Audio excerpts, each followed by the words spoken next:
আসসালামু আলাইকুম। প্রিয় দর্শক, সাবেক প্রধান উপদেষ্টা ডক্টর মোহাম্মদ ইউনূস ক্ষমতা ছাড়ার আগেই গেজেট নোটিফিকেশনের মাধ্যমে তিনি নিজেই যে নিজের বিশেষ ক্ষমতা আদায় করে নিলেন, বিশেষ সুবিধা আদায় করে নিলেন এবং নিজেকে ভিআইপি হিসেবে ঘোষণা করিয়ে নিলেন, তা নিয়ে এখন নানান কল্পনা শুরু হয়েছে। একদিকে তিনি যে রাষ্ট্রপতি হতে যাচ্ছেন সেটি যেমন আলোচনা এসেছে, আবার অন্যদিকে আইন বিশেষজ্ঞদের কেউ কেউ বলছেন যে তার এই কাজটি একদিকে যেমন নৈতিকতা বিরোধী অর্থাৎ চরম স্বার্থপরতার, অন্যদিকে রীতিমতো সংবিধান লঙ্ঘনের মতন কাজ। ডক্টর ইউনূস যে অধ্যাদেশটি অতি গোপনীয়তার সঙ্গে করেছেন তা 2006 সালের 29 অক্টোবর SRO 285 নম্বর সংশোধন করে করা হয়েছে। ওই আদেশে যেটি বলা হয়েছিল তা হচ্ছে রাষ্ট্রপতি, প্রধানমন্ত্রী, নির্দলীয় তত্ত্বাবধায়ক সরকারের প্রধান উপদেষ্টাকে স্ব পদে কর্ম বসানোর তারিখ হইতে এবং জাতীয় সংসদের বিরোধী দলীয় নেতাকে নির্দলীয় তত্ত্বাবধায়ক সরকারের প্রধান উপদেষ্টার কার্যভার গ্রহণের তারিখ হইতে বাংলাদেশের অভ্যন্তরে সর্বোচ্চ 3 মাস অতি গুরুত্বপূর্ণ ব্যক্তি হিসেবে ঘোষণা করিল। কিন্তু ডক্টর মোহাম্মদ ইউনূস এখানে তিনি নিজে এককভাবে নিজের জন্যই এই বিষয়টি করা হয়েছে, যেটি যে অধ্যাদেশ ছিল।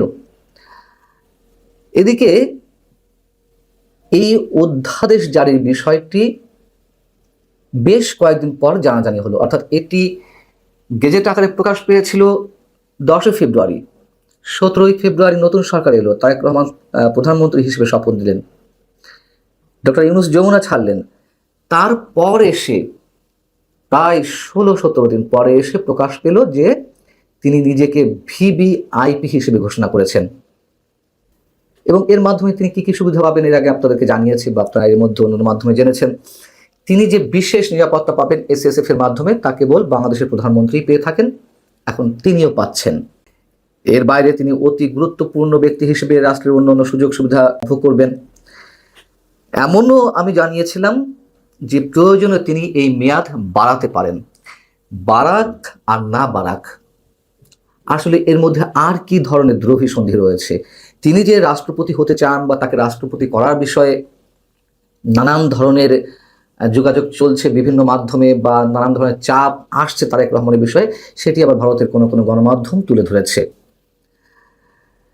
এবং এই বিষয়টি জানাজানি হওয়ার পরে মানে তার যে নিরাপত্তার বিষয়টি এবং নিজেকে ভিভিআইপি ঘোষণার বিষয়টি জানাজানির পরে জুলাই সনদ নিয়েও নতুন করে বিশেষ একটি বিষয় আলোচনায় এসেছে যে জুলাই সনদে রাষ্ট্রপতির ক্ষমতা যে অস্বাভাবিক হারে বাড়ানো হয়েছে সেটি সংসদের মাধ্যমে পাশ করতে হবে যদি বিএনপি সরকার চায়। কেন বাড়ানো হয়েছিল রাষ্ট্রপতির ক্ষমতা বিশেষভাবে? ডক্টর মোহাম্মদ ইউনূস যাতে এই আসনে বসেন এবং তখন তিনি তার ব্যাপক ক্ষমতার চর্চা করতে পারেন, এ ধরনের নানান ম্যাটিকুলাস ডিজাইনের মাধ্যমে সবকিছু করা হয়েছে। এখন আস্তে আস্তে সব বের হচ্ছে। তো যেটি জানা গেছে, যুক্তরাষ্ট্র, ব্রিটেন এবং আরও বেশ কয়েকটি ক্ষমতাধর রাষ্ট্র নাকি তারেক রহমানের উপর চাপ প্রয়োগ করছেন ডক্টর মোহাম্মদ ইউনূসকেই প্রেসিডেন্ট নির্বাচনের জন্য এবং তাকে প্রেসিডেন্ট হিসেবে দেখার জন্য তো মুখিয়ে আছে জামাত ইসলামী এবং এনসিপি। জামাত ইসলামী এবং এনসিপি তো প্রত্যক্ষ পরোক্ষভাবে তারা ডক্টর ইউনূসের কথাই বলছেন অনেকখানি এবং নিঃসন্দেহে তারা বর্তমান রাষ্ট্রপতি শাহাবুদ্দিন সাহেবকে চান না। সংসদের প্রথম অধিবেশনে রাষ্ট্রপতি মোহাম্মদ শাহাবুদ্দিন ভাষণ দিবেন প্রথা অনুযায়ী, রীতি অনুযায়ী, সেটিতেই আগে থেকে বাদ সাধা শুরু করেছে এনসিপি এবং জামাত ইসলামী। তারা রাষ্ট্রপতিকে ছুঁড়ে ফেলতে চেয়েছিল, সংবিধান ছুঁড়ে ফেলতে চেয়েছিল, তার কোনো কিছুই তো বাস্তবায়ন হয়নি, পারেনি।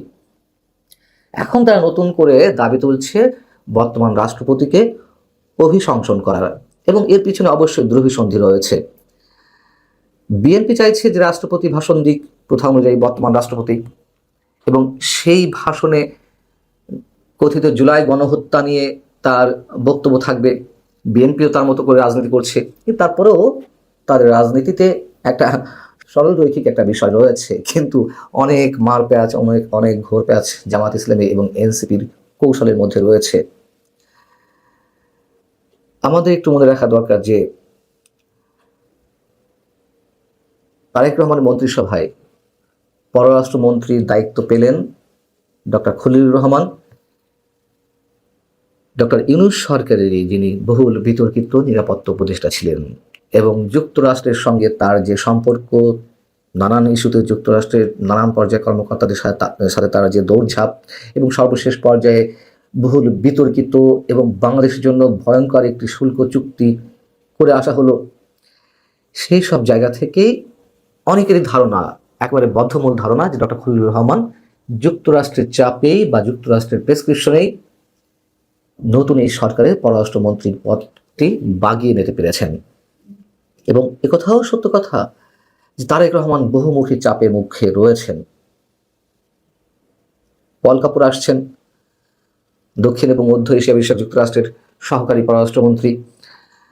তো তিনি নাকি বিশেষ বার্তা নিয়ে আসছেন, বিশেষ কিছু বার্তা। সেই বার্তার মধ্যে নতুন কোনো বার্তা এরকম আছে কিনা যে ডক্টর মোহাম্মদ ইউনূসকে প্রেসিডেন্ট করতে হবে, গুঞ্জন চলছে, আমরা নিশ্চিত নই। তবে যদি হয়েও থাকেন বা ডক্টর মোহাম্মদ ইউনূসকে যদি রাষ্ট্রপতি করা হয়ে থাকে অদূর ভবিষ্যতে, তাতে অবাক হওয়ার মতন কিছু থাকবে না বোধ হয়। ভালো থাকুন সবাই। আল্লাহ।